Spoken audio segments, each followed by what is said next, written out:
Hey, Donna Doyle. Afternoon. How's everybody? Excellent, excellent, excellent. Thanks for Ronnie. being right on time. We're gonna get started. And I told you last night we're gonna literally dive right in to the seller consultation scripts where we left off last night. And unfortunately I had something happen to me today that is gonna make me a liar, because I'm gonna spend just 5 minutes, if that's okay, just outlining something that occurred that I think is a great learning opportunity for everybody. I think I likely can't say this enough. I had somebody. So let us now dive back into the Mastering the Listing Consultation scripts from yesterday.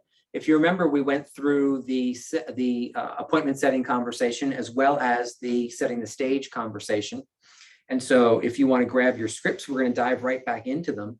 We were on that third piece. If you remember, we broke setting the stage down into 3 different sections. The first section is the intro section. The second section is the agenda. That's those middle 3 questions. And the last piece is motivation and close, right? Motivation and close. So those first 2 questions, do you really want to sell your house? And are you willing to price your house to sell, or do you want it to sit on the market, which we discussed at the tail end of yesterday? Those are the motivation questions. Right now, if you remember, when you vetted the seller for the appointment up front, you asked some motivation questions. Do you remember that? So this is just really confirming that motivation. So you do want to ask again for a couple of reasons. First reason, what if something's changed? Right? I've already had scenarios where someone set the appointment with me because they got a new job down in Charleston. And by the time I had the meeting with them, the job in Charleston was no longer, right? They thought they had a yes, or maybe they did have a yes, and then someone changed their mind, or they thought they had a yes, and then it went to somebody else, or they misunderstood the yes. So reevaluating the motivation to get the home sold when you're sitting in front of them, always crazy important. Remember, never assume.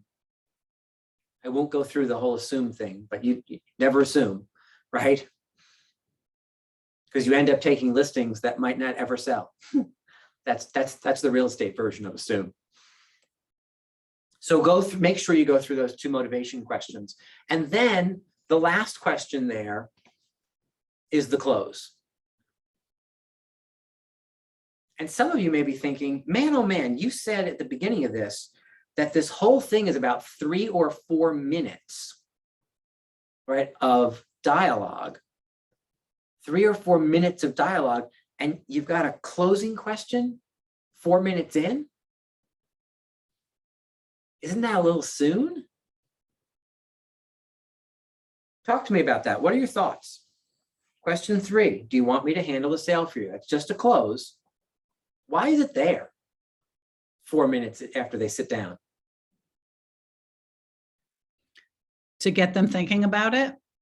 Yeah, I love that answer. To get them thinking about it. What else?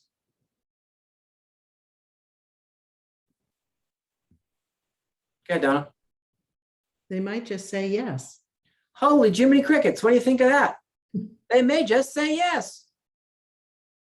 If you were on the call this morning, you know, it's funny. One by one, you're each putting coats on in your homes. I can encourage heat. Donna did it, and then Connie got up and did it. Everyone's cold. I think Alex might have put a vest on. Is it really that raw outside? I've been in here all day. So, as you can tell, I'm just very easily distracted sometimes. But I am paying attention to each of you. That's the point I'm looking to make. So the idea of what I talked about this morning on the 9 a.m. call, right? The whole idea of yeah, but that doubt that creeps in. Well, what if it doesn't work? What if they say no? What if they fail? Well, what if it does work? What if they say yes? What if it succeeds? What if you just focused there? Now I'll give you the stats, and these are not National Association of Realtor stats. These are Rick Scott stats. I can tell you that I did my own tracking on this.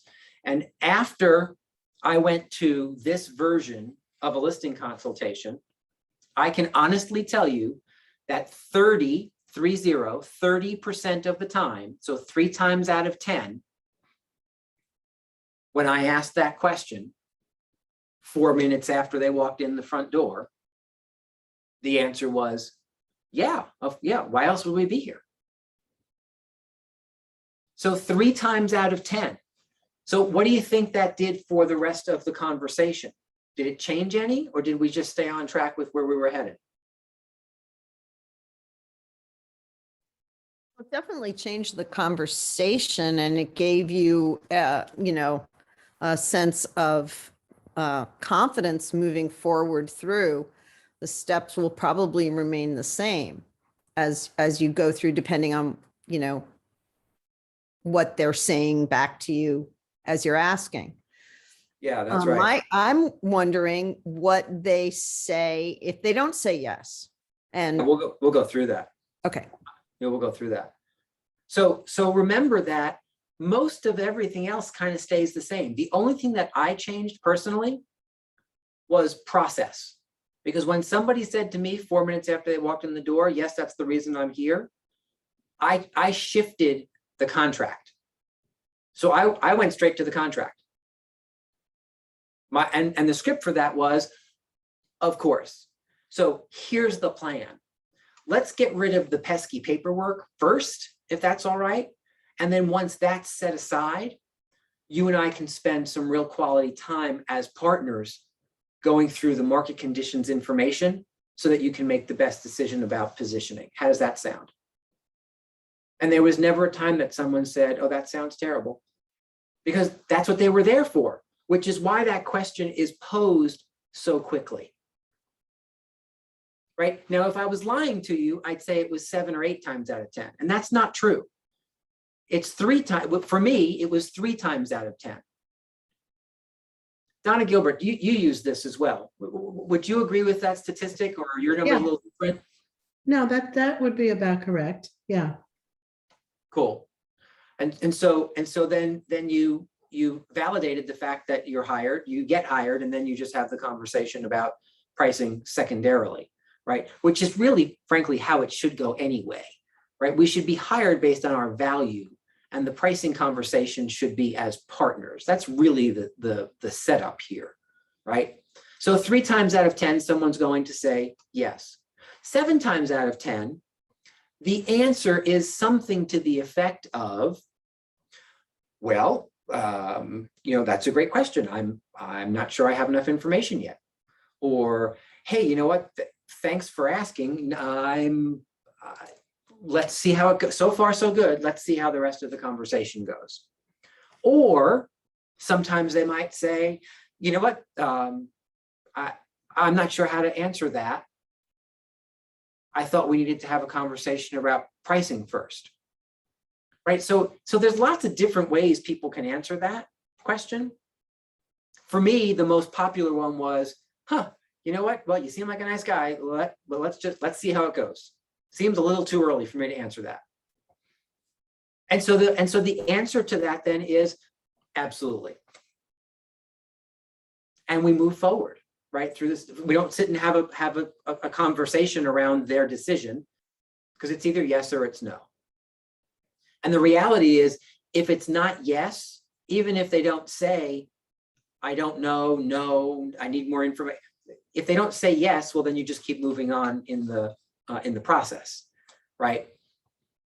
Because the default is, I need more time with you, if there's not a fast yes. But here's the point I want to make to you. If 3 times out of 10, you could ask that question after 4 minutes, after they've arrived in the office 4 minutes later, and could shortcut the process and create a level of confidence in heading into the rest of the conversation. And most importantly, save the client who left their kids at home with a babysitter because you asked them to come into the office time, why wouldn't you do it? Right? Remember, we're always modeling behavior. And so doesn't that just model the behavior of, look, it's important to me to be efficient and effective. So we're going to ask these couple of questions, including, do you want me to handle the sale for you, so that we can be efficient and effective? I will tell you honestly that I have had some people after the fact come in and say yes to that question. We wrote the contract, we figured out the number, we filled that number in on the contract, we shook hands, we finished in 27 minutes. And they looked across the table at me and said, thank you so much for not making this like oral surgery that goes on forever and then you feel the pain for a week later.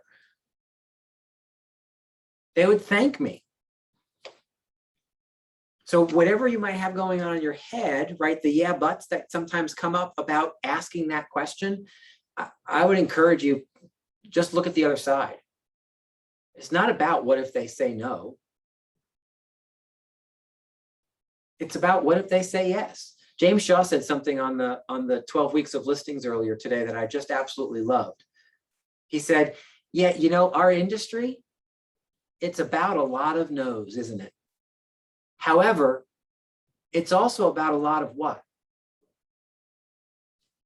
Yeses, right? So again, as humans, we tend to go to the negative. Oh, you get so many no's. Yeah, but you also get a whole bunch of yeses. So why don't we say, boy, in this industry, you get a whole ton of yeses. You also get some no's. What if we just took that perspective and had the expectation of yes, right? I will tell you one of the key traits that I found to be effective for me as a listing agent was when somebody scheduled an appointment with me, I just made the assumption and began to behave as if I was just their listing agent. Even though they hadn't quite signed on the dotted line yet, I was just a listing. Here I am. I'm your guy. Right? It wasn't a conversation. I wasn't there interviewing for the position. I was there to list their house. I just knew I was the one for them.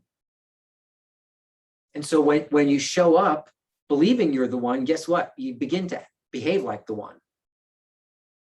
When you combine that with all the other things that we've talked about in the last couple of sessions about building points on all those things that we're going to do that most of our competitors don't,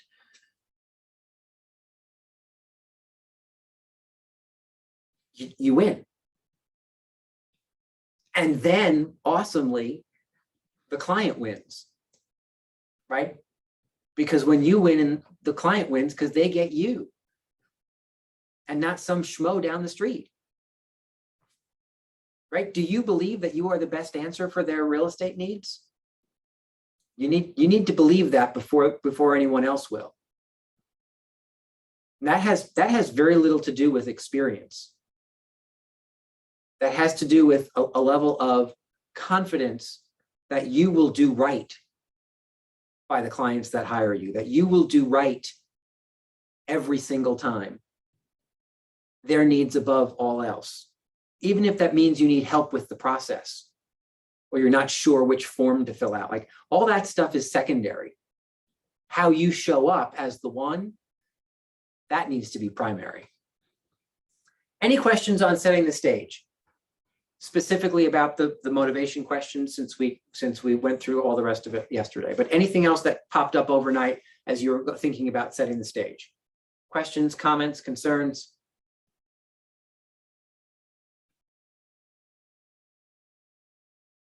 So if I was smart, what I would do is I would have you each stand and raise your right hand and repeat after me saying, I say your name, do solemnly swear to make sure I don't skip those questions at the bottom of setting the stage. Because I'm going to tell you that they're connection questions. Don't make the mistake of thinking that they're salesperson questions. They're part of how you connect with the client. Part of the reason the client says yes to you is because you continue to ask about what's important to them, like, do you really want to sell your house? Are you willing to price your house to sell, or do you want it to sit on the market? Do you want to be efficient and simply have me handle the sale for you, right? All of those things are put out there. Remember what we talked about? All great scripts are written for the benefit of the client. They're written for the benefit of the client. And each of these does just that. And it creates that level of bond. It makes you sound different. And people are now leaning into you instead of sitting with their arms crossed. All righty. If there's no other questions on setting the stage, let's cruise forward. So the next page says the difference between an agent and a consultant, or a functionary and a fiduciary. So what I'd like you to do is I'd like you to read this through.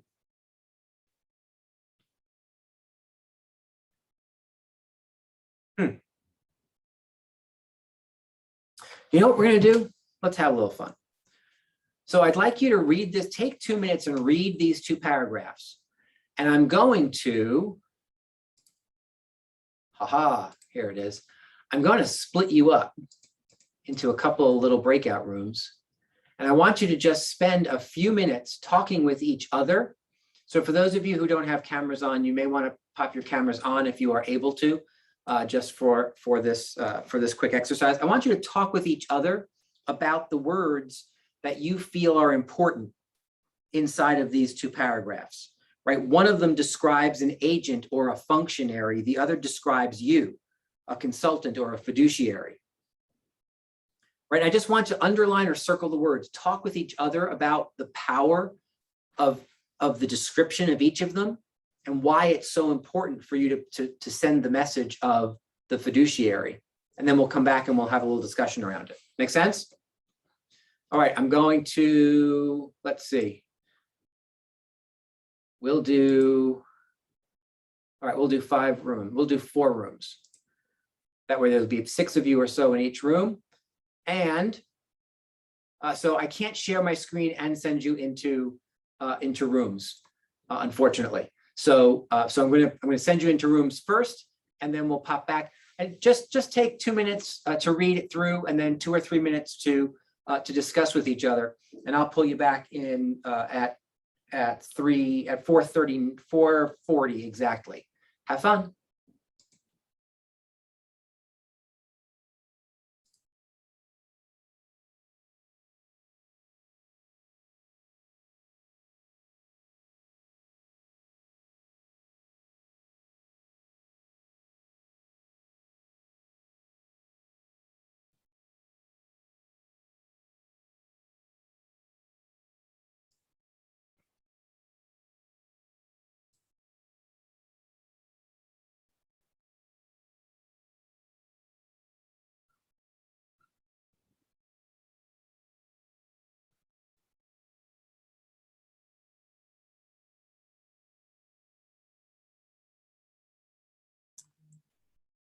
Hey, Rich, Yes, sir.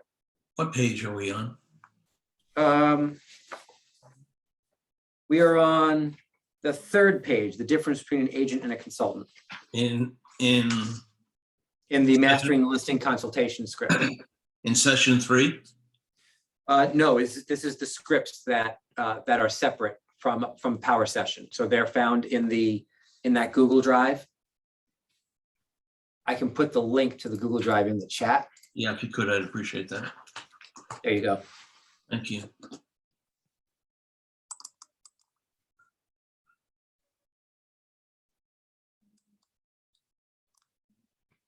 And it's Power Session 3? It is not. If you keep scrolling down past all the Power Sessions, you'll see a PDF called Mastering the Listing Consultation.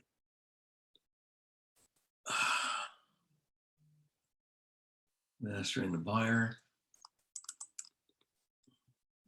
Got it. Just that one page? So that's a PDF of the whole consultation. We're on the Okay. third page of that.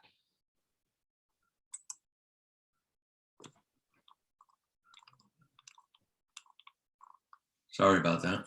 No worries. Difference between agent, Yeah, functionary. functionary and a fiduciary. You got it. My glasses are too tight.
Right. People in room one just don't seem to want to leave. So we got 10 seconds before the room's actually closed down.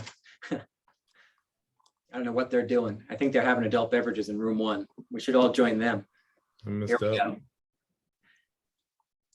Here we go. Okay. Welcome back. Welcome back. Oh my goodness. And now all the cameras are on too. I should do that more often. I can see everybody's wonderful smiling faces. Spectacular. So talk to me a little bit about what you discussed. What'd you notice about some of those descriptive words? Like, why would someone want a fiduciary versus a functionary? What are your thoughts? Well, our group came up with some words more related, Yeah.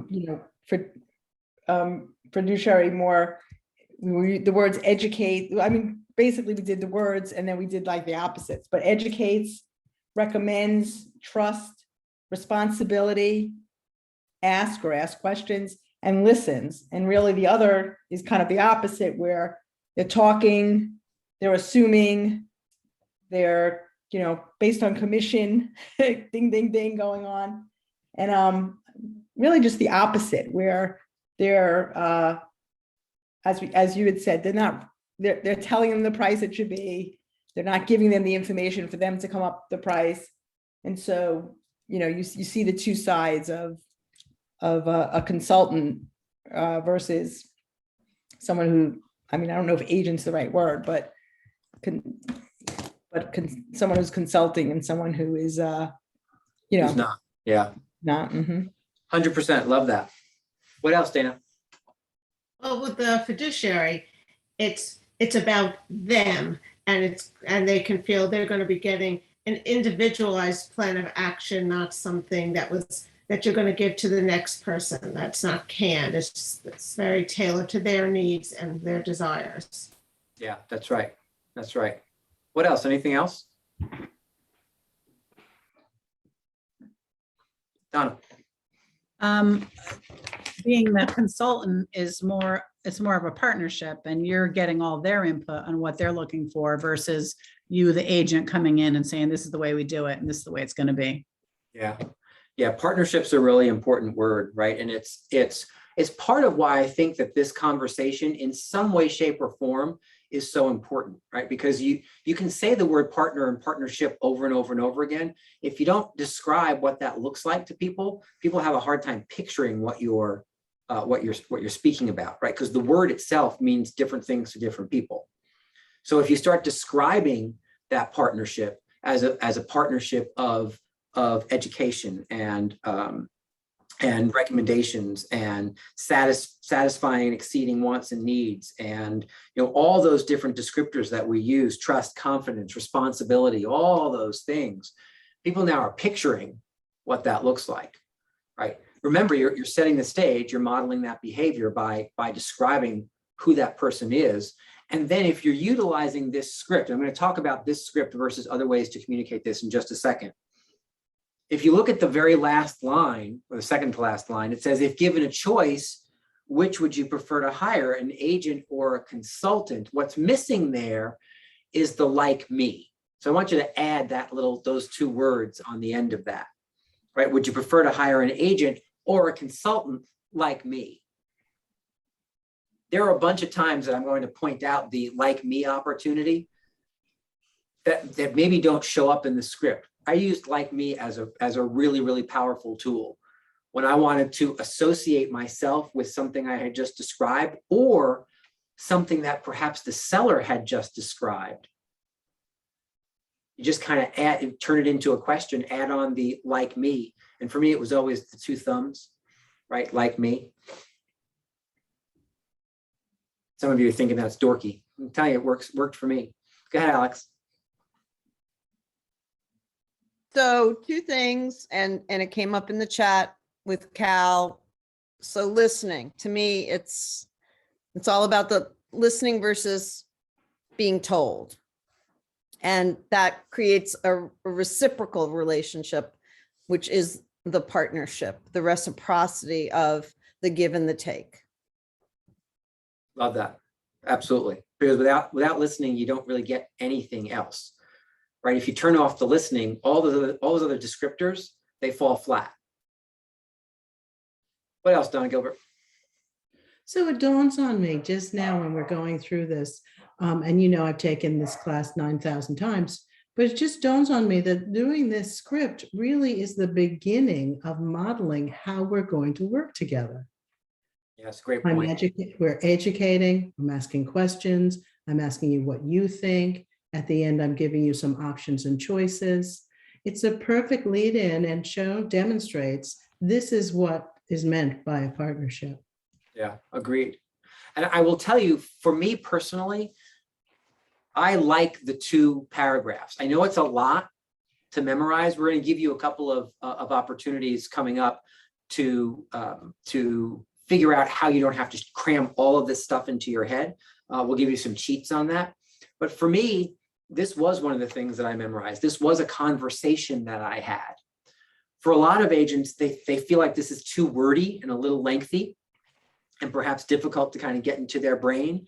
And so they shortened it up on either a PowerPoint slide, if you have a PowerPoint that accompanies this, or just a little one-pager that you might put down in front of someone as you're having this conversation that simply says agent and consultant, or fiduciary and functionary, and lists the words that you guys just put on the table, right? You could go back and listen to the recording, listen to Ronnie give the one side and then the other side, because that's what a lot of agents have done. They've just taken those words out and given a shortcut version of this, right? Here's where a fiduciary focus is versus the just the functionary, the agent side of things, right? Which is but I do love the question at the end, right? If given a choice, knowing the differences between the two, which would you prefer to hire, right? An agent or a consultant like me? I think that's really important to differentiate yourself and ask that question. Because I've never asked that question and had someone say, oh, you know what, the first one is fine. The one that doesn't really help me so much, the one that's really all about them, the one that doesn't ask me questions, or, no one's ever said that, right? Because scripts are oftentimes written in such a way that the answer is presupposed, right? You're asking a question with a presupposed answer just to kind of get that out on the table. Because then the seller client or the potential seller is sitting there thinking, okay, well, she just asked me which of these two I would prefer. I already saw that other bozo from wherever, who clearly was part of paragraph 1.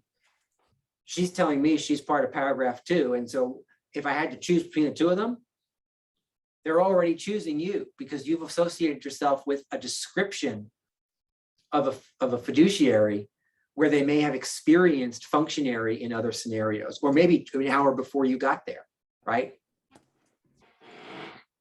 Here's the other thing about this conversation, the fiduciary functionary. I can tell you that there have been times where I got the listing just because I mentioned the word or the concept of fiduciary. Because there are other professions that understand and deal with fiduciary responsibility. And so when you say things like fiduciary to an attorney, right, to someone in the medical field, these are people who understand what that means. It's how they practice themselves. And so when you bring them a concept that they're used to, and you're the only one who does that, you're in like Flynn. Now, that is clearly not everybody. However, other fiduciaries in other industries recognize the importance of that concept, that relationship, and that conversation. And so again, I know I've been the winner just because I was the one who brought it up. Make sense? Questions on fiduciary versus functionary? I just want to make. Yes, Cal. I found that if you're trying to be really good at what we're doing, you're not doing so much of the talking initially. You're talking to the client about their hopes and dreams and expectations. So that if you want to talk about partnering, if you understand where they're coming from, I think it makes it easier for you to fit in to what their needs are and react to them. Yeah, that's exactly right. I love that. Here's the other side of what Cal just said. Would it surprise you to know that people who talk the most in a dialogue feel as though that meeting or that experience went the best? Which means if that's you talking the most, well, then you walk away from that thinking, well, that went great. But that leaves the other person on the other side who didn't get to do as much talking, feeling like it didn't go so great. You have an overinflated opinion about how the meeting actually went down. Think about if you flip that. If you ask questions and allow for conversation to come back at you, and the client does more of the talking, well, then they end up feeling like that meeting went the best.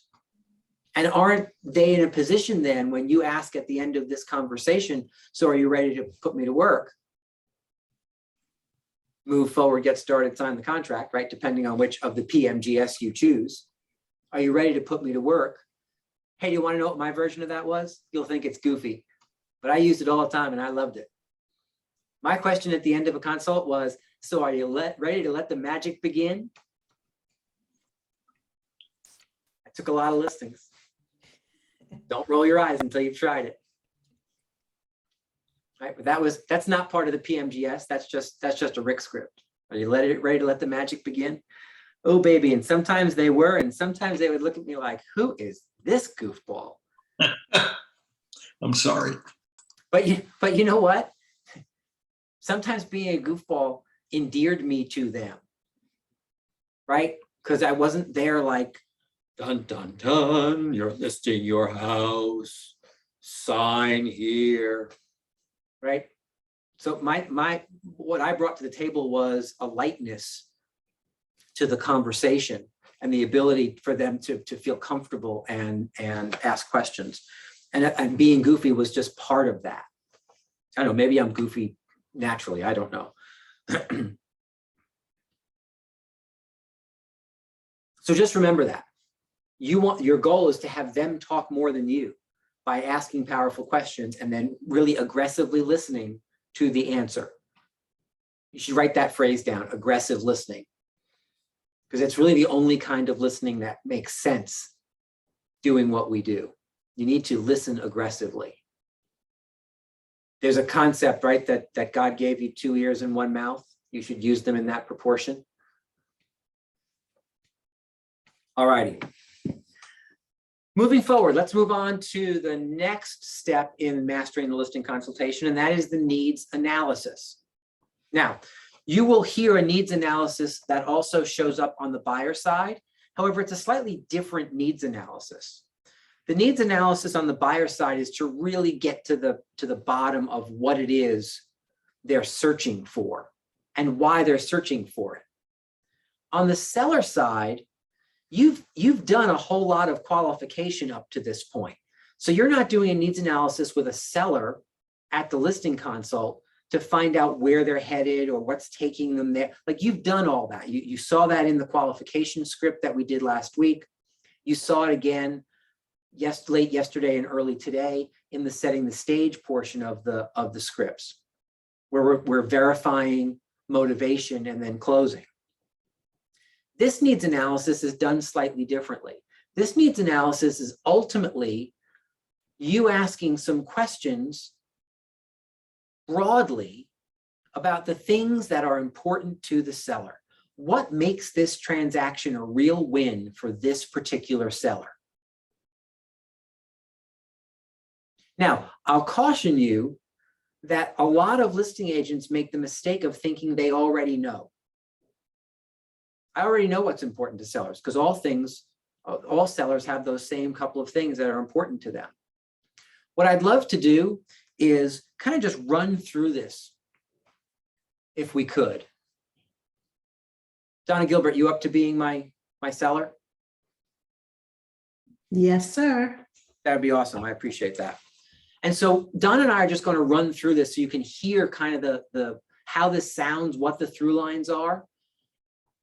Listen aggressively, take some notes, and then I'll ask you at the end what you heard, why this is so important. So Donna, on a scale of 1 to 10, with 10 being like crazy desirable and 1 being not so desirable at all, what one thing would need to happen to make the sale of your property, to make this transaction like a real 10 for you? Real 10. Well, I would like to get it sold quickly. Sold quickly. And Donna, would you do me a favor? Could you quantify quickly for me? What does that look like for you? Well, people coming in and out of the house over and over and over again. I'd rather, if you could find me a buyer in like 3-4 weeks, that would be great. Okay, 3-4 weeks. And just so I'm clear, finding a buyer quickly in like that 3 to 4 week period of time, so 21 to 30 days, is important to you. Why? Well, a couple of reasons. First is, keeping the house together. I have the dogs here. So that means that we've got to get out of the house. I got to make sure all the hair is picked up, all that kind of stuff. it gets old over and over and over again. I'd rather not have to do it. And then, I'm moving to Virginia and I have my eye on a place, so I'd like to be able to pull the trigger quickly. Got it. So I don't mean to put words in your mouth. However, what I heard you say was convenience and a level of being nimble with your finances so that you can make the move that you're looking to move. Is that a fair assessment? Yeah, no, that's it. Excellent, excellent, excellent. So if we could add just one more thing, right? That would really just send this into like 10 plus. Can you think of one more thing that you might want to add that would really send this into the stratosphere? Well, I'd kind of like to know what's going on after somebody comes through the house, if they're interested or not interested, or if they're thinking about it. So I guess feedback, in a word. Got it. So feedback / communication, can we call it that as well? Yeah. Excellent. And so could you quantify that for me? What are your expectations in terms of feedback and communication? What would work the best for you? If you could at least like text me if they have some interest, or, I guess if I don't hear from you, I could assume that they don't, but, just so I can manage my expectations on my end. Understood. And Donna, in your perfect world, would you prefer to assume or would you prefer just to know? No, I'd prefer to know. Okay. Perfect. All right, and at the risk of this getting old, if we could add one more thing to this list that would really just make this like over the moon, out of the park, just like the best transaction ever in the history of real estate. Yeah. What might that be? What could we add to this? So I've heard that the market is kind of hot right now. So if we could get a decent price, that would be the icing on the cake. Got it. And would you do me the favor and just quantify that for me? What kind of numbers are you looking for? What kind of numbers would excite you to really make this a transaction worth talking about? Well, I guess if I could get like 460, that would be pretty exciting. And is that 460 as the contracted sale price or 460 in your pocket after your expenses? No, the contracted sold price. Got it. Okay. Yeah, I've already done the math on what that would mean to me. Beautiful. So just as a quick recap, what I heard you say was you were looking for the property to be sold relatively quickly in that 3 to 4 week period of time with communication and specifically with regards to feedback on the property occurring with a text after your showing so that you can manage your own expectations, and that the sale price of 460 or better would really make that a special experience for you. Do I have those 3 things correct? Absolutely. If you could make that happen, that'd be super. Beautiful. All right, so before we finish, I'm going to ask you one more thing. Of those 3 things you gave me, if I took away 2 of them and you could only have one, which of those 3 things is the most important to you? Getting it sold quickly. So the timing, okay. Got it. And if I feathered a second one back in? No, that's, I don't know. I suppose the communication. Okay. So I know what I'm doing on the other end. Got it. Okay. And that would mean that 460 price would come in third if we put that back in. I just wanted to make sure that you and I are both clear on your priorities. So asking you to prioritize them is very, very helpful. Well, that's awesome. So what you've told me is crazy helpful. Let me ask you a quick question. Has anyone else counseled you in this way before or recently? You mean ask me all these questions about what I want? No, Yes, nobody's done that. Okay. Nobody's All right. done that. That sounds perfect. And so is there anything else you want to add before we move forward into market conditions and the specifics around your home? No, I think that's pretty good. Brilliant. All right, so let's stop there. It would help if I could actually read the script that was written, right? I'm sorry if if I paraphrase that a little bit for some of you trying to follow along.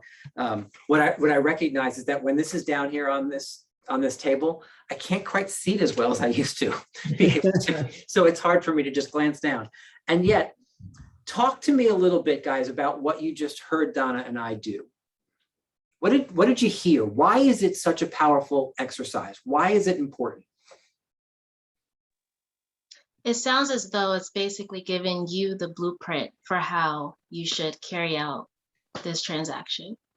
Charisse, that is exactly right. I could not have said it better myself if I wrote it down and practiced it, right? I want you guys to hear the word that Charisse just used because it's an important word. It's the blueprint. Donna just told me exactly who she needs me to be to say yes. So now I just have to go and be that.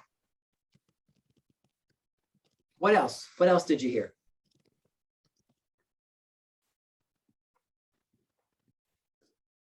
While you're thinking, let me just tag on to what Charisse said, because it's crazy important because every seller is different.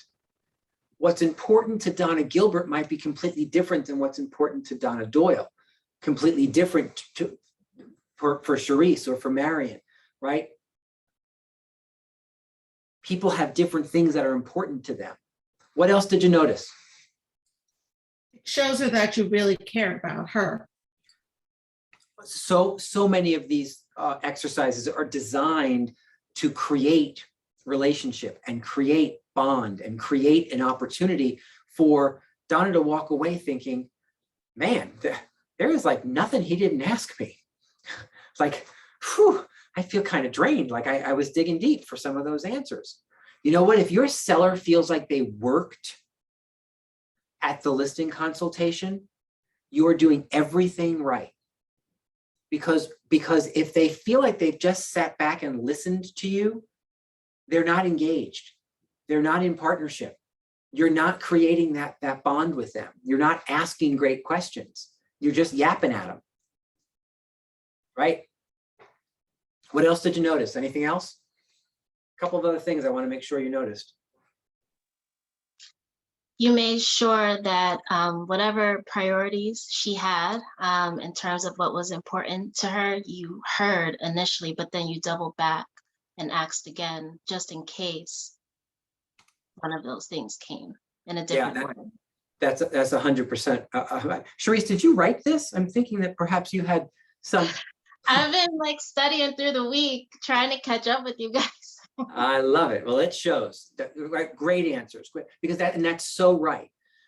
It's a matter of, even though it sometimes feels like you're asking the same things like over and over again, recognize that what Don is hearing is he's dotting the I's and crossing the T's. He wants to be really certain that my answers are my answers, that they haven't changed, and that he understands them at a deep level. Right? I love what Marion put in the chat, right? It's the 2 Qs. If I haven't mentioned the 2 Qs before, I want you to write down 2 Qs. The 2 Qs are quantify and qualify, right? So when Donna said, I'd like to sell it fast, well, what does fast mean? Fast to me might be 24 hours. Fast to her was 3 to 4 weeks. Fast to me might be the first week. Fast to her might be the first day, right? We need clarity around that. And so so I'm going to continue to ask some questions till I get some clarity. Frankly, one of the things that, and so Marion noticed when she said 460, she said price, right? I asked her to quantify the price. And when she said 460, I dug a little bit deeper to say, okay, so is that the number that you want to walk away with? Because think about it, those are 2 different things. Maybe Donna has no mortgage on her house. However, there's still a commission that has to be paid. There's still closing costs. There's still conveyance taxes. And so if Donna was expecting 460 in her pocket because I didn't check, and I'm thinking 460 gross, right, sales price, well, then Donna all of a sudden ends up with, I don't know, what, $20,000, $40,000 less money. Now we're at a disconnect. and the transaction isn't this huge win for her. Yes. And my answer also gave you a little bit more insight into me and my disc profile, because I said, yeah, I've already done the math on that. Yeah. And stuff like that is important. That's right. Right. So now I can pick up on, this is a detail-oriented person, right? The very fact that Donna said math automatically means that she's likely either a D or a C personality, right? In that scenario. Because I's and S's don't say the word math because they'd rather run from the math, right? Generally speaking, right? And I want to point out one last thing that Marion said in the chat. Probing helps the seller crystallize for themselves. That's a really, really important point, Marion. Really important. You go through the exercise not just so that you're clear, you're assisting the seller in getting clarity for themselves, because they're not asking themselves these questions at a deep level. Right? And it's likely, even if they've seen somebody else before you or have had real estate experience in the past, that they weren't asked these questions that time either. These are all things that set you apart and create a bond and create clarity. Remember this, conflict only arises from unmet expectations. You should probably stitch that in a pillow, make a t-shirt and write it down. Right? Conflict only arises from unmet expectations. And so if you take your time up front getting clarity around expectations, well, then you don't run into conflict later on. Whenever one of you calls me and says, I have a problem with a client, and you tell me what the issue is, one of the first things I will ask you is, talk to me about the consultation. What were the expectations both on your side and on the client side? And a lot of times what I hear is, well, we never talked about that. Right? And so now you have conflict because proper expectations weren't set up front. Because conflict only arises out of unmet expectations. If you're clear about expectations, what this whole exercise is about, expectation setting, and helping the seller get clarity around themselves, around their own needs, wants, and desires, you are golden. Great, love it. Any other thoughts on the needs analysis? That's a winner, don't you think? I would definitely keep that in my consult. Remember, it's just the blueprint. I remember the first time after I learned that, I memorized it and I did it. And I asked the questions and I just felt like a dork asking them, right? Especially why is that important to you? And I asked them, I followed the script and I did it. And it was a husband and wife. They literally just told me everything I had to do from that moment forward to get them to say yes when I closed later on. And I thought to myself, wait a minute, this feels like cheating. If it's like shooting fish in a barrel here. I don't understand how, this is all I had to do. It shortened. Remember I told you I was the 2 to 3 hour guy. We'll sign with you if you promise to get out and leave because we want to go to bed guy. And this process, especially the needs analysis, allowed me to shorten everything so much because I got so much clarity from the seller. They created clarity for themselves. I'm the one that they recognized helped them get that clarity. So when you close, it's just an easy yes.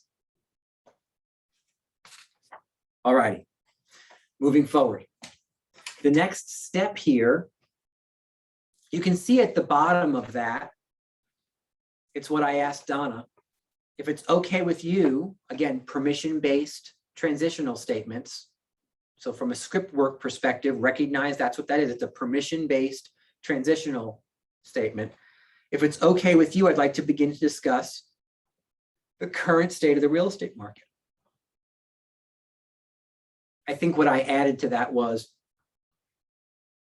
market conditions and how they affect you and your property or something, because I wasn't really reading from the script, right? But you get the point. you ask permission to now transition away from this part of it into the next part.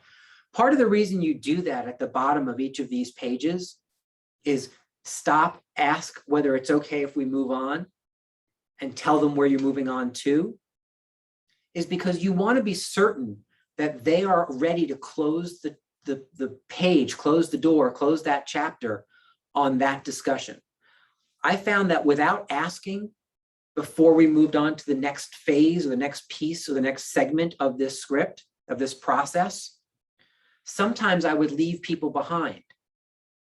And so now all of a sudden, if I don't ask the question and Donna doesn't agree that we're done and we're moving forward, she's still thinking about, did I give him all the best answers to that needs analysis thing?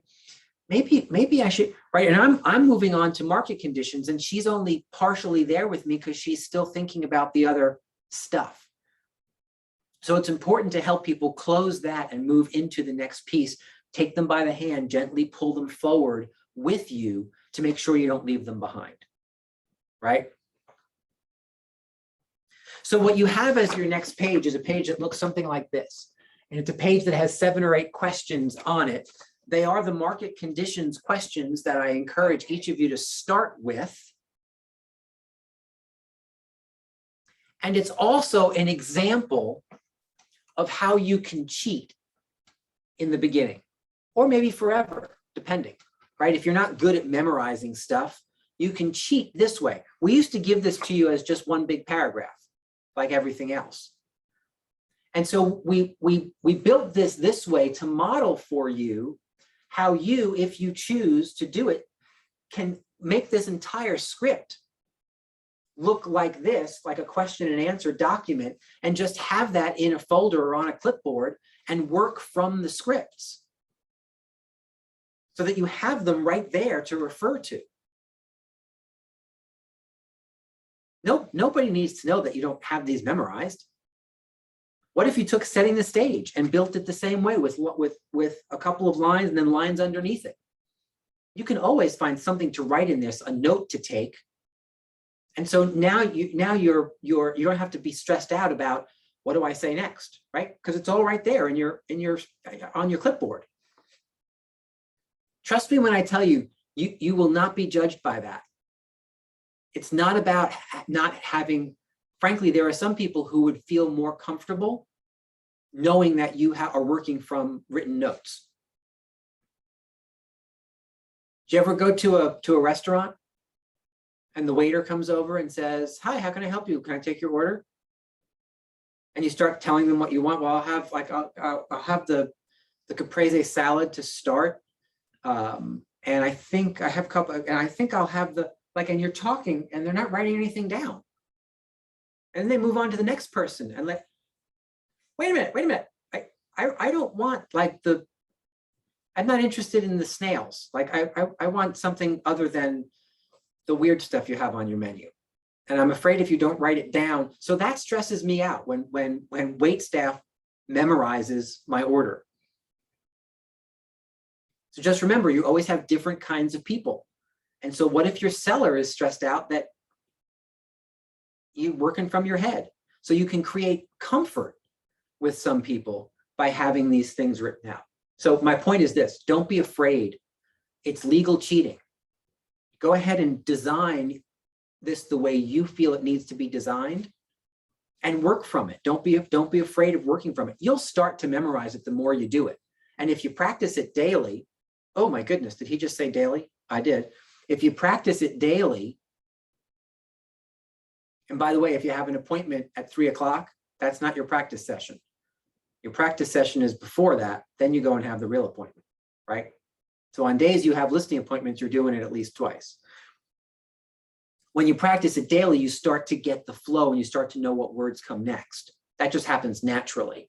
In the beginning, when you're learning all this, trust me, I had a different listing consultation that I moved away from.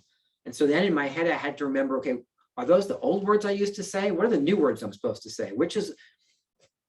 That was a struggle, right? We had to practice the new one enough that we got it enough in our heads and could use some legal cheating to move away from the old one and dump the old one.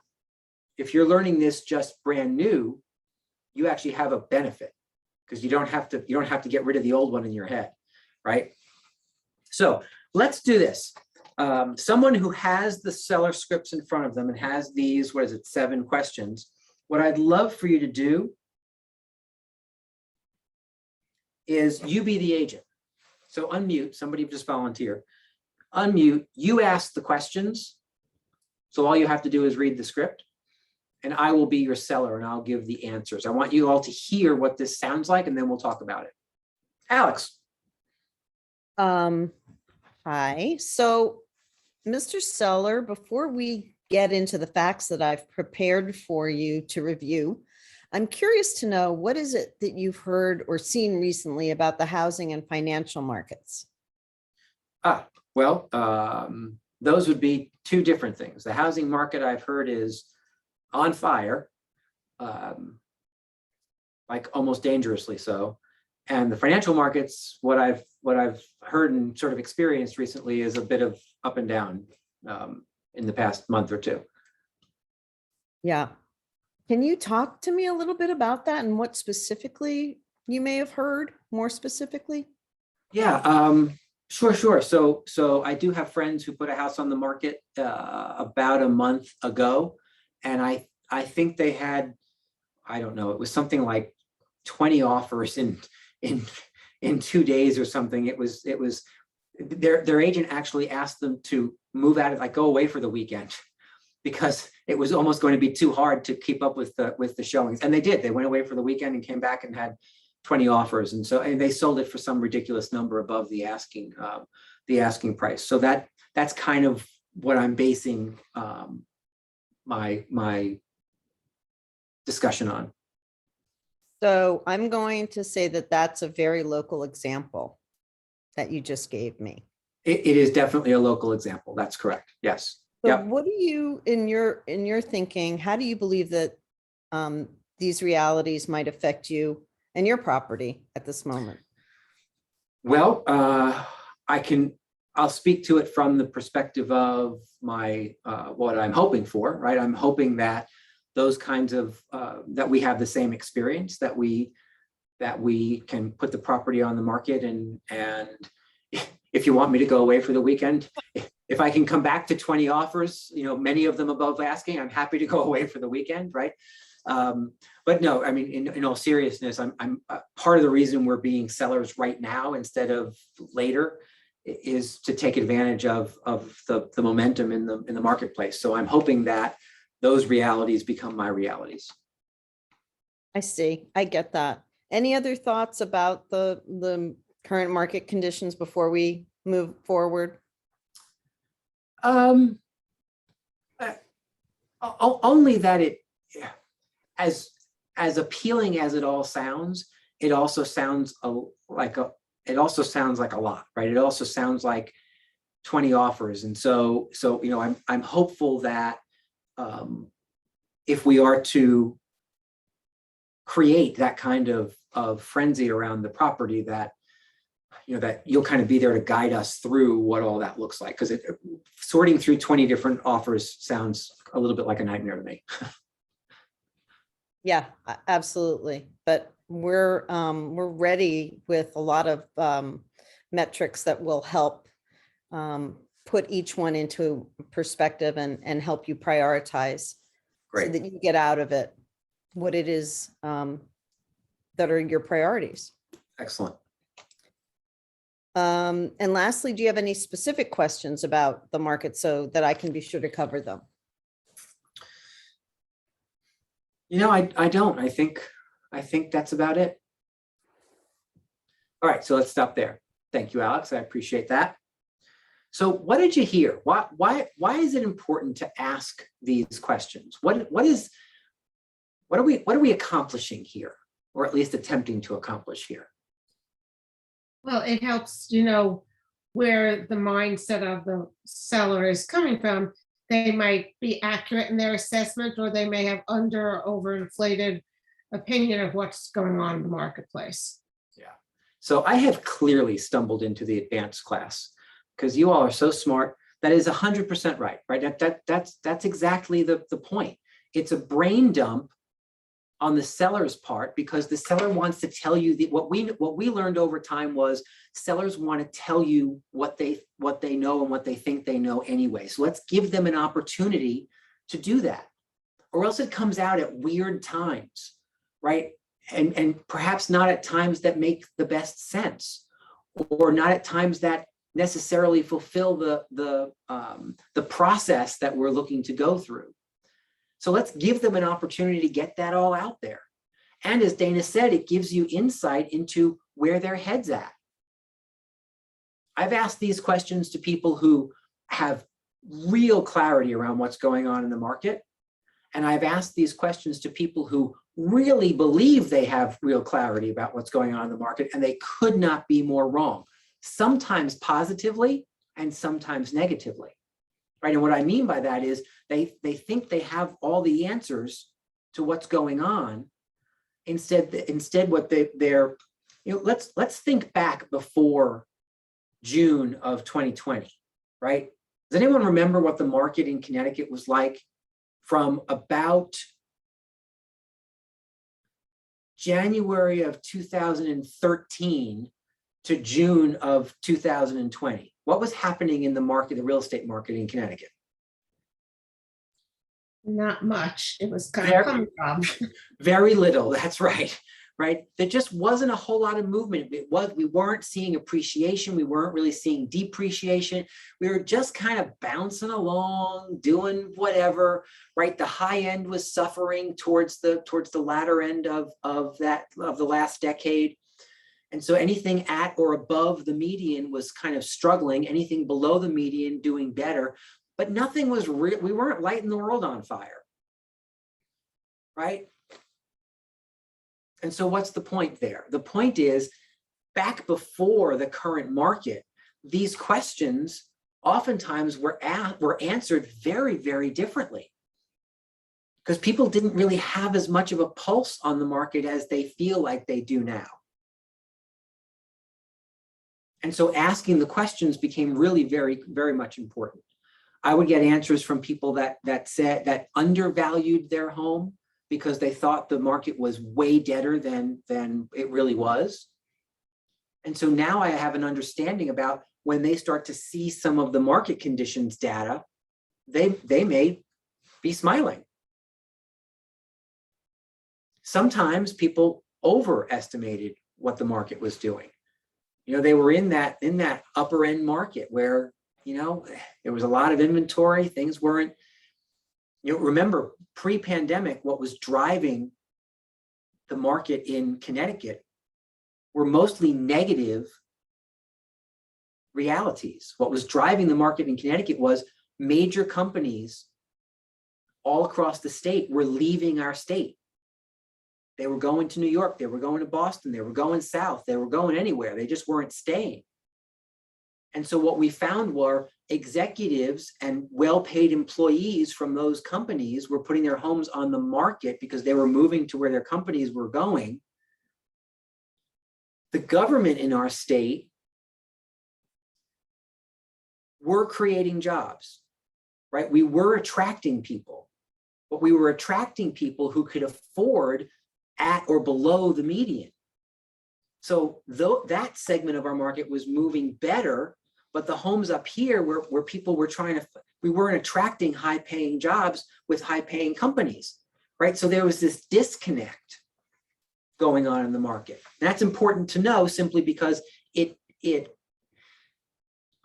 when the pandemic momentum begins to fade, it is my personal opinion that we have to be cautious that we don't just slip right back into that same issue that we had struggled with, because we still haven't fixed the underlying issue of attracting companies, high-paying jobs to our state. That we haven't fixed that. What we did fix was we're not New York City, right? And so what's driving our markets now is we are the suburban and rural alternative to people who need to stay close to Manhattan. We didn't necessarily fix the underlying problem. At any rate, what's my point? My point is Some people have their finger on the pulse, others don't. You just need to know where their head's at and give them the ability to do a brain dump. And that's what these questions showcase for you, a bit of a brain dump for the seller. Important to recognize that if they start going off on one tangent or another, you don't necessarily follow, right? A sentence answer is fine. A 5-minute discussion about a question that might pop up here, not the best place for it. And so I'm going to encourage you to be, again, aggressively listening. You can agree, disagree, you can, but I encourage you to simply have your pen ready, listen and write. Take their answers, right? And when I say you can agree or disagree, the part I left out was agree or disagree in your head. This is not the place where you verbalize that. This is not the place where you say, oh, I 100% agree with you. Oh, I get it. I understand. You're just taking notes. Anything else? Great. And then ask the next question. It's at this moment that I typically refer you back to the President of the United States in the 80s. All right, if you remember Ronald Reagan was really good at deflecting questions from the press. And depending on whether you liked Ronald Reagan or not, kind of not the point. He may have been good at a lot of other things too. And yet one of the things he was really good at was when he got questions that he wasn't really thrilled to have to answer, he had this very, very powerful technique of kind of jotting down and saying, you know what, let's get back to that. So the question was that, okay, we're going to circle back to that. Who's next? And he would move on to somebody else and never circle back to the ones that he didn't really want to answer, right? It's a strategy. It's a technique that you can also use in these kinds of scenarios. Not that you're not going to answer questions. You need to trust that your process as it's written, right, which we've only gotten through 60% of it so far, will answer many of the questions that sellers have. And so trusting that the process will answer most of the questions, allowing you to continue the process the way you'd like to run the process, is more powerful for you and for the seller client than stopping every moment and every time they have a question, right? Validate the question. If Anna asks me a question, I'm going to say, you know what, Anna, that is a great question. For the most part, we're going to answer that in the next section that we're coming to. So if you can hang in there just for a few more minutes, we are getting to that answer. However, I'm going to jot it down right here, just in case we don't answer that, we will circle back to that. So my point to you is don't be afraid of that. Don't be afraid to keep the bus moving down the road that you've put it on. Too many people are distracted by questions that potential clients start throwing our way. And we think the right thing to do is to stop in our tracks and go down that bunny trail, answer that question. I can tell you, again, I've done it both ways. When you do it that way, it's really hard to get back on track.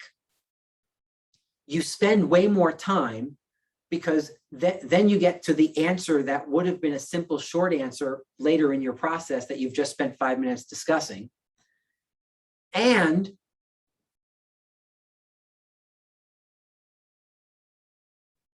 the seller themselves loses the through line of how this process is all laid out for them, right? There is a through line, right? You're not feeling it just yet because we're stopping, we're choppy on it, right? We're talking about what these things mean.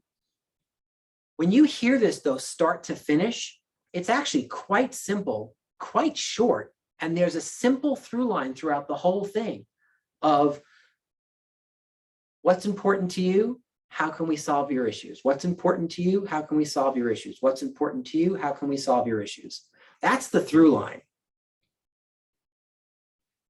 And you lose that when you start and stop and jump and answer questions. So just get really good at understanding and trusting in the process, and don't be afraid to have the clients trust in the process as well.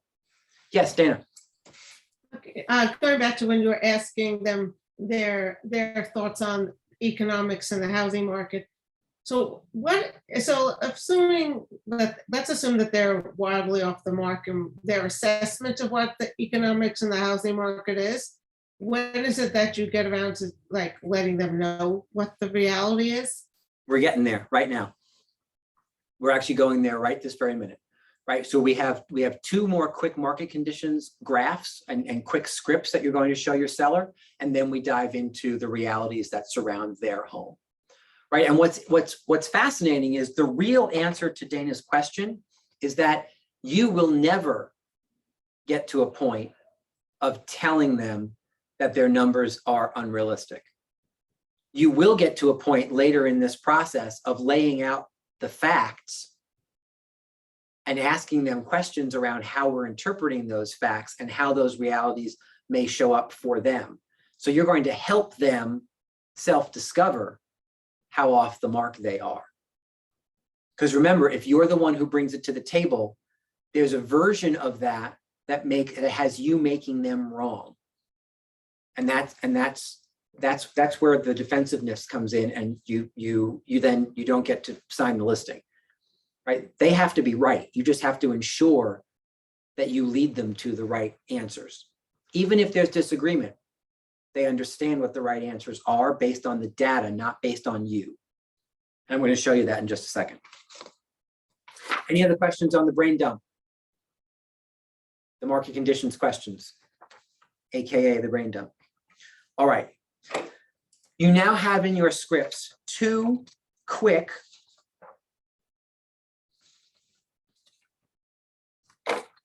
graphs and/or conversations that we're going to have.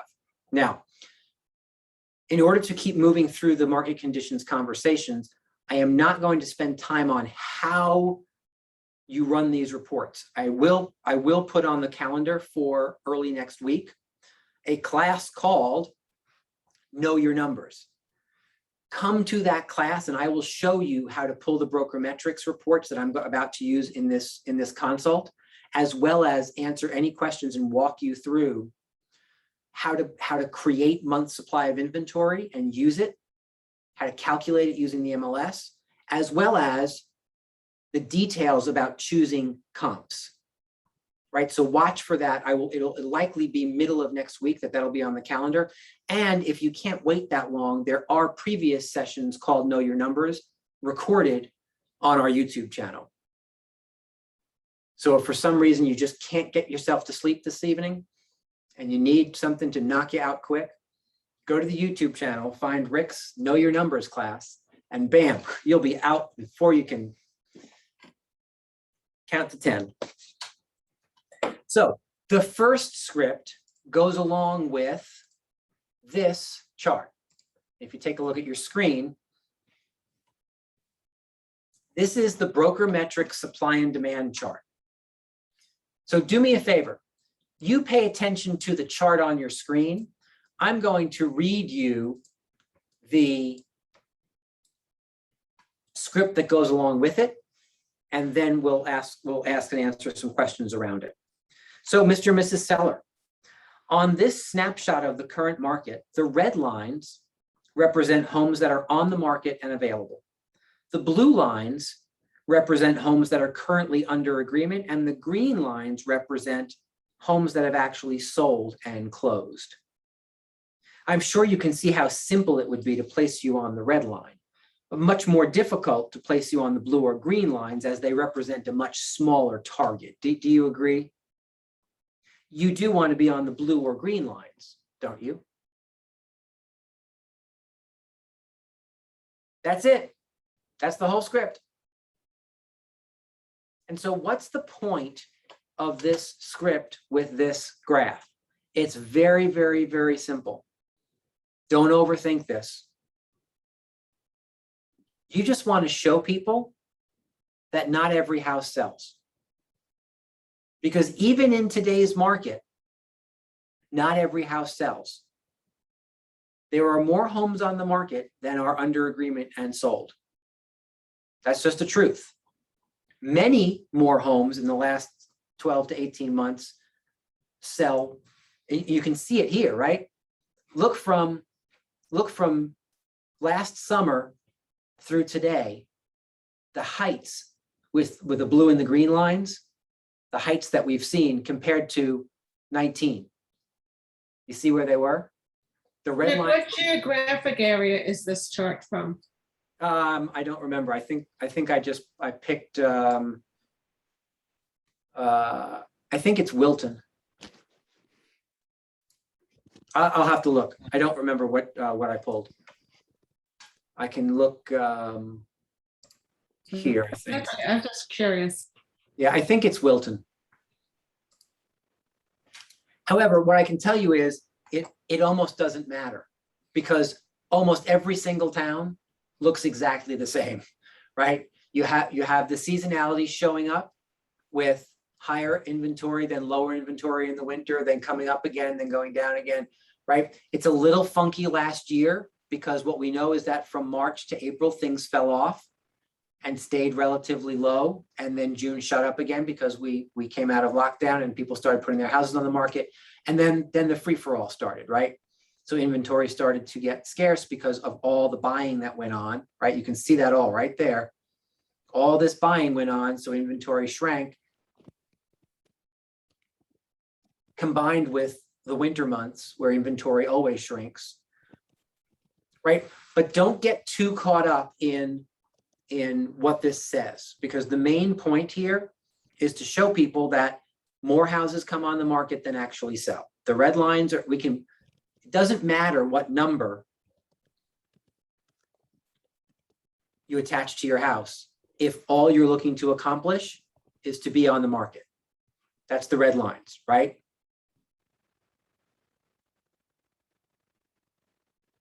The blue and the green lines ultimately are target.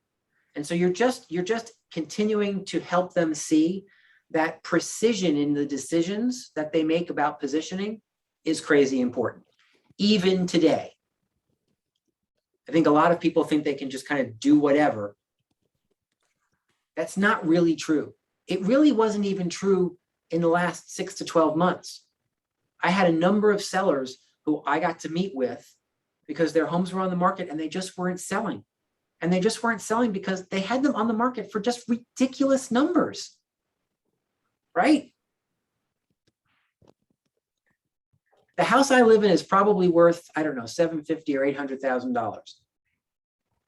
I could put it on the market tomorrow for 1.8 and just decide that, well, the market's going to just bring me whatever I want. Guess who would buy my house for $1.8 million? Nobody, because it's not worth that. You see the point? Donna, did you unmute? I wanted to just add one thing. This graph is so powerful when you put it into practice, because here's another point. A lot of sellers don't realize, well, a lot of buyers too, but a lot of sellers don't realize that just because a house goes on the market that it sells. So we've had markets when, you have lots of houses on the market and just a few of them selling. This shows the other end, obviously, but it's really a visual that helps bring home some information that they don't walk around having in their head all the time. Yeah, exactly right. And we make the assumption sometimes that they know what we know historically and current, and or that they're going to think the way we're thinking, right? And again, the realities are education is crazy important here, right? Crazy important here. I see numbers. Hold on. When I share my screen, it's hard for me to see the chat, but I see the numbers going up. Are there questions, or are you guys having a conversation? Let me see.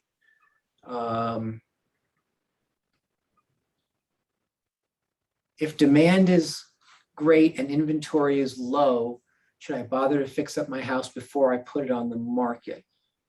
Would the money I invest be helpful in making it sell at a marginally better price? Got it. Okay. So here's my answer to that. My answer to, should I spend money on my, I'm going to stop the share a second. Should I spend money on my house? There you all are. Before I put it on the market, is no to it depends. The it depends portion of the no portion of that is, please don't redo your kitchen thinking that you're now going to make more money because you have a brand new kitchen. Because when you redo your kitchen, guess what? You're redoing your kitchen based on whose tastes? The buyer's tastes? Nope, not usually, right? Price does not equal value. Regardless of what you read, wherever you read it, it's not guaranteed that what you spend on improvements will make its way back to you, even if it's kitchens and baths. I know that everything that you read online says, well, if you do the kitchen, you get 110%. If you do the baths, you get 110%. Sometimes that's true, and sometimes it's just not. Right? So my answer to any seller who says, should I spend money updating or fixing my house before I put it on the market, is no. Let's sell what you have. Now, there's an it depends portion of that as well. The it depends portion is, well, what are we really talking about? Are we talking about fixing the rotten wood on the back deck that when you walk out the back door is clearly rotting, right? There are things that I consider more distractions for buyers, or things that we know are going to come up in an inspection anyway, that do make sense, I think, to handle prior, simply because you want to remove distractions from the buyer when they're walking through the house. Instead of redoing the kitchen thinking that we can move from 475 to 525. Right? So it cost you $30,000 or $40,000 to do the kitchen anyway, to do it properly, right? I see people get stuck in the, well, I'll do it, but I won't do it the way I would do it. I won't put in the granite, I'll just put in the corian because, you know, I'm only doing it to sell. But then they expect to have people come and pay them as if there was granite there, right? Like, no, it doesn't work that way. So my first advice to sellers is, let's position the property based on what you have to sell. Let's sell what you have. Unless it's smaller items like repairs, if you have carpeting in a room that is just nasty from, you know, years of either children or pets or just old carpeting, you know, it may make sense to pull up the carpeting if there's hardwood under it, or replace a room of carpeting. Do I think that what you should do is go and have all of the hardwood floors completely redone throughout the entire 3,600 square foot house to put it on the market? I don't. I think instead just position the property in such a way that someone will come in and pay that much money for that property and not have the expectation that the floors are going to be perfect. Right? Remember, for the most part, unless you're representing new construction, you are selling used houses. And used houses aren't new houses. The concern that I have is that sellers will make decisions about attempting to upgrade, thinking that buyers now will come and see them as new. That's not how it works. The buyers still see you as a used house and will look to pay accordingly for a used house. Sometimes a coat of paint goes a long way, right? So paint is another one of those things. You read? Unless I'll get there in just half a second. If I'm not talking about going paint the entire house, unless the paint is literally peeling off the, you know, off the shingles, you may look to have a new paint job. But paint in certain rooms, paint as a concealer, right, goes a long way. So there are small things that are really more staging and repair related that I would encourage people to do. However, Right, so I'm going to share my screen. Where is that redoing screen? portions of the house. Someone is sharing their screen, and let me just go ahead and mute them off. So the idea of full-blown redos, I don't encourage, because I just simply haven't seen that work to most people's advantage, right? Are there always scenarios where if somebody does something beautiful and wonderful that they make out on it? Sure, but it's more the exception than it is the rule. There was a question and I can't remember who it was. Yeah, Oh, me. yes, go ahead. Since you're talking about paint, because everyone thinks if their house isn't painted some shade of light gray these days, that it needs to be painted. So if someone has a house where it's, good condition, the paint, but it's not any, maybe they have different rooms in different colors, but it's definitely not gray or anything that neutral. If they keep saying they want to paint, what should you advise them? I think it depends. I think it depends on, are they going to take on that project themselves? Or they're going to pay somebody? What are they spending? Just because the rooms are gray doesn't make the house worth more money, right? It's a saleability factor. And so today, my answer would be leave them blue. Someone will come and buy your house. If you price it properly, someone will come and buy your blue room house, right? As the market continues to shift and change, and we need to be more appealing to buyers, my answer might be different. If in fact it's really more of a staging conversation to stage the home properly, or stage the home in such a way that it may be more appealing and more attractive to somebody, then the answer might be, yeah, go ahead. Today and for the foreseeable future, sell what you have. Sell what you have and price it, because someone will come and buy it. Again, just remember, I'm not talking about staging and repairs. Staging and repairs, I think, are always important as preliminary things to do before you get your house on the market. A lot of the questions that you're now asking are going to be house and seller specific, right? So it's hard to answer them in generics. Any other questions on that chart? That is like a 2-minute conversation, that chart. So Mr. and Mrs. Seller, just a couple of quick charts to kind of ground us in what's going on macro level in the market, right? Remember, there's macro and then there's micro. Macro is the market conditions, micro is their house. Use those terms because they're impressive. It makes you sound like an economist and it makes you sound fancy, right? So the macro view is going to be the supply and demand graph, the pretty lines. And then this next conversation that we're going to have, which is, I could put this on the screen as well. I just have to open it. Hold on a second.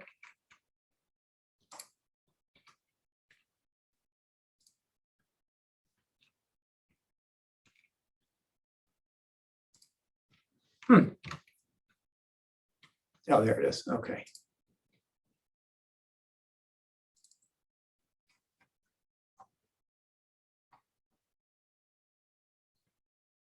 So the next document that you have, the next script and document that you have looks something like this.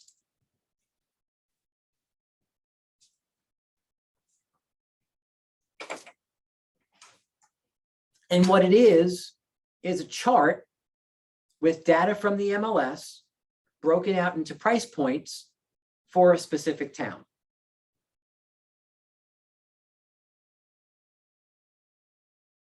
Now I use this as an example because this was real. We did this. I was helping someone obtain a price reduction for a house in Woodbury back in the summer of 2017.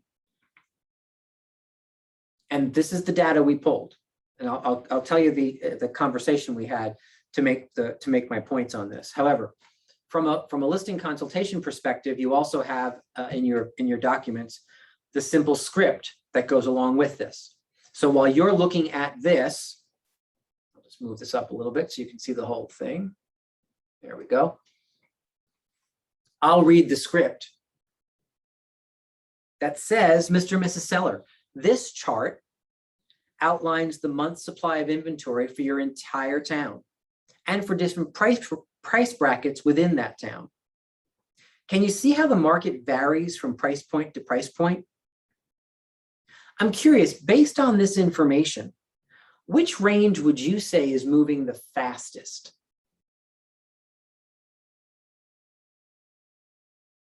Somebody answer that. 250 to 400. Right, 250 to 400. I couldn't agree more. And which would you say is moving the slowest? 401 to 550. 401 to 550. Agreed. So based on that information, Dana, what do you think this information tells us about how precise we need to be when choosing the positioning of your home? Well, I think it tells us we better not price it above 400,000 if I Yeah, want to get it sold. Exactly right, right? It pretty much tells us we need to be precise. Would you agree? Yes, definitely. Excellent. Right, so again, very simple script, guys, right? So it's a couple of sentences. It's an interactive script because I do want you to ask them the question, like flip this around. I used to just have two so I could have one and they could have one. All the documents, all the tools that I would bring to my listing consultation were always laminated, because the other thing I used to bring were dry erase markers. And I used to give the sellers a dry erase marker so that they could write on these if they wanted to. They could put questions on them. I could show them things on some of the graphs if I wanted to make some points. Rick, Yes. okay, I just say something. So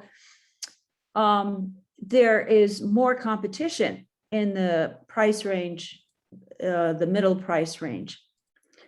And so if somebody is selling or buying their positioning and everything is a little more, needs to be more strategic. Yeah, Yeah. exactly right. Right. So the lower one is moving fast. There's competition. So so in order to beat the competition, right, you oftentimes have to be out in front of the competition. Right. And Marion's point is going to really move us right into the next piece of our conversation, which we will clearly do tomorrow because it's 5:54, which is the actual pricing scripts. It's the SPA, right? A lot of you know it as a CMA. In my world, we call it an SPA. And we're going to talk about the differences first thing tomorrow. Let's just finish up here. I want you to ask the question. You know the answer. You know that the 401 to 550 is moving the slowest and 250 to 400 is moving the fastest. Why did I ask Dana the question? Why did I ask her to answer the question verbally? What does that accomplish? A conversation about numbers. So yeah, it's absolutely, it is definitely conversational. That includes who? Them. Includes the seller, right? Seller. Right, so we're engaging them. Let me ask this. Is it more powerful if they say the words or if I say them and they just hear them and nod their head? They say them. They say. Absolutely, right? So you're asking questions where the answers are quite clear, right, on the piece of paper. You're asking questions not because you don't know the answers, because you want them to say the answers, to make the point in their mind about what's important, right? If you ask me the question and I say that the bracket that's moving the slowest is 401 to 550, I will come to the same conclusion that Dana came to. Well, I guess I shouldn't price it over $400,000 because I don't think I want to be here 4 years from now, right? 41 months is 3.5 years worth of inventory. Well, this way also, if you say to them that in your CMA that it should be, that you think it should be priced at 389, they're not going to fight it because they already came to the conclusion on their own that it shouldn't be above 400. Yes, and so these conversations help justify the next step. And just to be clear, you're never going to say that you think it should be priced at 389. When they come to their conclusion that it should be 389, they're self-justifying now. They're looking at the comps, they're looking at the activity, they're looking at the competition. They're coming up with those numbers and justifying it in their own head based on this data. They know that they need to be below 400 in order to take advantage of the fast-moving market. And I know it sounds like I keep correcting, and it sounds like semantics when you guys are saying, when we tell them what the number is. I just want to keep making the point that in the version I'm going to teach you tomorrow, it's not about you giving them a number. It's about you bringing the tools that help them make that decision and you asking powerful questions to get them there. It's a very, very different strategy. The rest of the planet comes in and says, I think that you should price at 389. That's how the rest of the real estate planet works. And what I'm going to encourage you to do is dare to be different. Have the courage to work through what we're going to work through tomorrow. And it's actually kind of cool that it's time to go, because it gives us the opportunity as homework for you to read through the SPA. That is the next page of your scripts, the strategic positioning analysis. I want you to read it through. I want you to read it through at least 3 times between now and 4 o'clock tomorrow. You have my word that no matter what happens between now and 4 o'clock, we will start on time at 4 and get right into this. I promise you that, even though I lied last night. I promise not to do that again, right? I will save anything that happens between now and then for a later conversation. We will start right in at 4 o'clock, so don't be late, because the SPA is the most important part of this entire conversation. It's what many of you know as a CMA. However, it's a slightly different version of it. It's a more powerful and effective version of it. It's rooted in education and data and consultation, and is really exciting and highly effective. So I can't wait to bring you through it. So do read through it at least 3 times. And I mean that. Write down questions that you might have around it. And then when we come back tomorrow, we will run through it at least twice together. The first time just to hear it, the second time to really break it down. And then we'll talk through what it looks like, the objection handling that needs to go with it, because not everybody agrees with the data, and how you handle that. Donna Doyle, you bring us home. I just had a question. I know tomorrow night was supposed to be the last Ignite class in the calendar, but are we going into next week because we missed 2? Yeah, so we are definitely going into next week, Tuesday, Wednesday, and Thursday, because not only did we miss 2 of those sessions, I'm wildly behind. Right, we haven't touched buyers yet, so we will finish sellers tomorrow, right? And then next week we will dedicate 2 buyers, and we will be out. So yes, thank you for asking that question.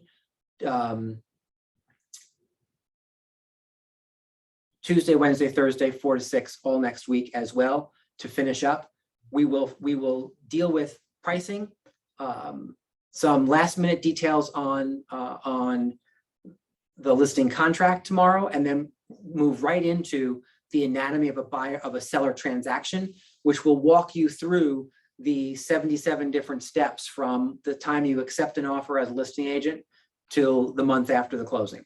So we will go through that entire process with you as well tomorrow. If you want to review that, that's also in the Google Docs. Scroll through the power sessions, and below the power sessions in that Google Doc, I'll put the link one more time in the chat for those of you who need it. That's the link to the Google Drive. If you just click it in the chat, it will bring you there. Scroll past the power sessions, and it's in Mastering the Listing Consultation for the SPA, and Anatomy of a Seller Transaction for the rest of tomorrow. Those are the 2 documents we'll be spending our time in. Guys, I hope this was helpful. I look forward to finishing up with you tomorrow. You'll be masters of the listing consultation and pricing by the time we finish tomorrow. I'm excited to see you. Have a great night. Thanks for Thank being here. you. Thanks, Rick. It is my pleasure.